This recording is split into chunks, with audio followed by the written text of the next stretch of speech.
Bolang totoo is a term na makabuluhang pananalita, nakakatawa, nakakatuwa, na malalim ang ibig sabihin. The way you say it, it's formal, pero may punchline sa huli yan. But in the end, it's commitment to the client for the client's peace of mind and satisfaction. Different manner of saying it.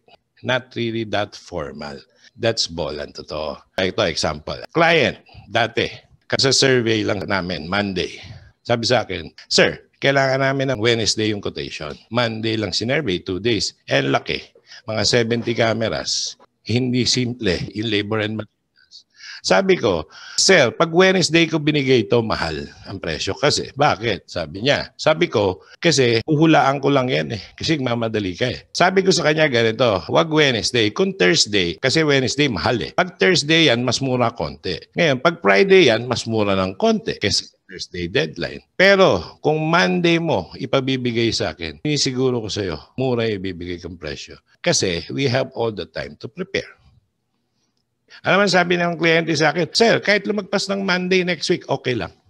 So, that's a sample of bolang totoo.